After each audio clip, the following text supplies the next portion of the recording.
Assalamualaikum warahmatullahi wabarakatuh. Perkenalkan, nama saya Dahlia Navita dengan NIM 2401024. Tugas ini saya susun untuk menjawab pertanyaan ujian tengah semester pada mata kuliah Fikih 2 dengan dosen pengampu Ibu Hilma Nafsiyati MA. Semoga jawaban yang saya sampaikan sesuai dengan materi yang telah kita pelajari. Pada soal pertama, terdapat kasus tentang pasangan yang menikah pada usia relatif muda. Sebagian besar telah memenuhi syarat hukum, namun belum memiliki kesiapan ekonomi, psikologis, dan kemampuan komunikasi yang memadai. Di antaranya terdapat kasus di mana setelah menikah muncul konflik terkait pengelolaan keuangan dan campur tangan keluarga besar. Oke, pertanyaan yang pertama yaitu analisislah bentuk kesiapan yang harus dimiliki calon suami dan istri sebelum melaksanakan perkawinan menurut perspektif Islam. Dalam perspektif Islam, perkawinan bukan hanya ikatan yang sah secara agama dan hukum, tapi juga membutuhkan kesiapan yang matang dari calon suami dan istri. Kesiapan yang harus dimiliki meliputi kesiapan agama, ekonomi, psikologis, dan sosial. Kesiapan agama penting agar pasangan memahami hak dan kewajiban masing-masing serta mampu menjadikan ajaran Islam sebagai pedoman dalam berumah tangga.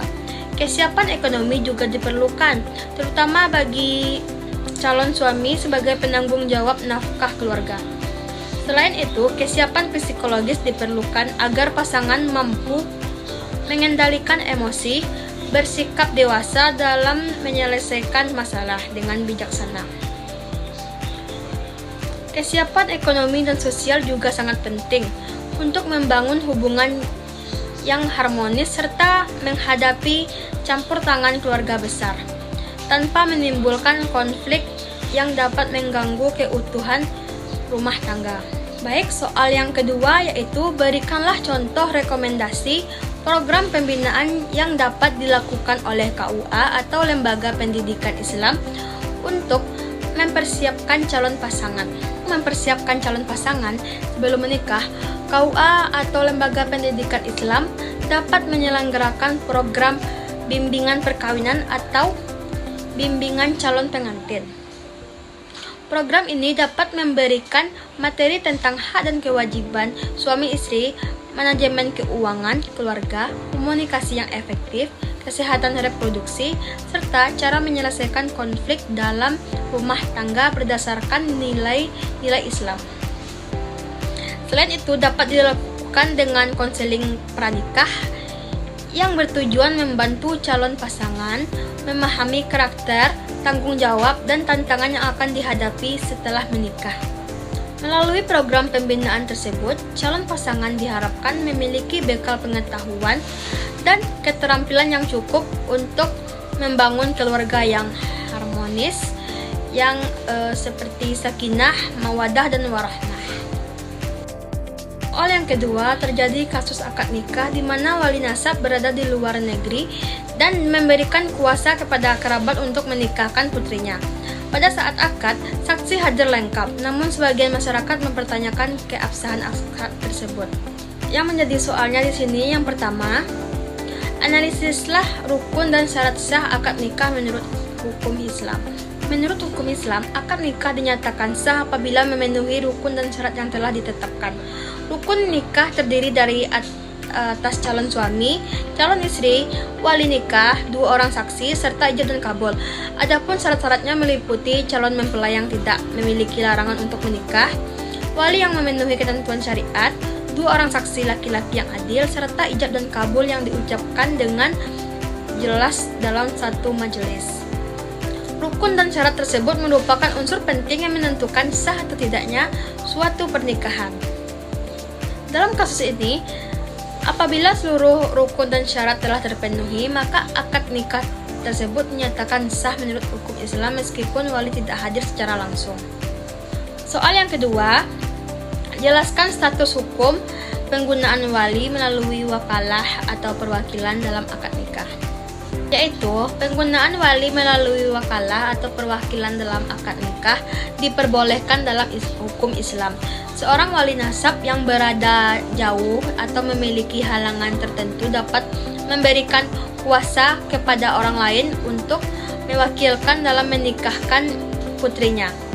Wakalah ini harus dilakukan secara jelas dan dapat dibuktikan agar tidak menimbulkan keraguan mengenai kewenangan wakil tersebut. Oleh karena itu, wali yang berada di luar negeri tetap dapat melaksanakan tanggung jawab perwakilannya melalui perwakilan yang sah. Selama kuasa diberikan dengan benar dan seluruh rukun serta syarat nikah lainnya terpenuhi, maka akad nikah tersebut tetap sah dan memiliki kekuatan hukum menurut syariat Islam. Soal yang ketiga yaitu bagaimana sikap dalam memberikan edukasi kepada masyarakat terkait kasus tersebut. Dalam memberikan edukasi kepada masyarakat diperlukan sikap yang bijaksana, santun, dan berdasarkan dalil serta ketentuan hukum Islam yang berlaku. Masyarakat perlu diberikan pemahaman bahwa wakalah dalam pernikahan merupakan hal yang dibolehkan dalam Islam dan tidak mengurangi keabsahan akad nikah. Apabila dilakukan sesuai syariat yang telah ditetapkan, edukasi dapat dilakukan melalui penyuluhan oleh KUA, ceramah, keagamaan, pengajian, maupun diskusi bersama tokoh agama. Selain itu, penting untuk menjelaskan bahwa hukum Islam memberikan kemudahan bagi umatnya dalam kondisi tertentu, termasuk ketika wali berada di tempat yang jauh. Dengan pemahaman yang benar, masyarakat akan lebih menerima dan tidak mudah meragukan keabsahan suatu akad nikah yang telah memenuhi rukun dan syarat sesuai syariat Islam. Baik, soal yang ketiga, terdapat kasus pasangan A menikah setelah berkenalan selama 3 bulan. Mereka telah memenuhi syarat administrasi dan syarat agama. Setelah 2 tahun menikah, muncul konflik karena suami merantau ke luar daerah dan jarang memberikan nafkah yang cukup. Istri kemudian mengajukan gugatan cerai ke pengadilan agama. Menurut kasus, terdapat 3 soal. Yang pertama, analisis faktor-faktor yang menunjukkan kurang optimalnya persiapan perkawinan pasangan tersebut. Faktor-faktor yang menunjukkan kurang optimalnya persiapan perkawinan pasangan tersebut dapat dilihat dari beberapa aspek. Yang pertama, pada masa perkenalan yang relatif singkat, memungkinkan kedua belah pihak belum memahami karakter, kebiasaan, serta harapan masing-masing. Yang kedua, tampaknya belum terdapat perencanaan ekonomi yang matang sebelum menikah. Sehingga ketika suami merantau muncul masalah terkait pemenuhan nafkah keluarga. Yang ketiga, kurangnya kesiapan dalam membangun komunikasi dan menyelesaikan masalah rumah tangga juga dapat menjadi penyebab timbulnya konflik. Selain itu, kurangnya kesepakatan mengenai pembagian peran dan tanggung jawab setelah menikah dapat memperbesar kemungkinan terjadinya perselisihan dalam rumah tangga.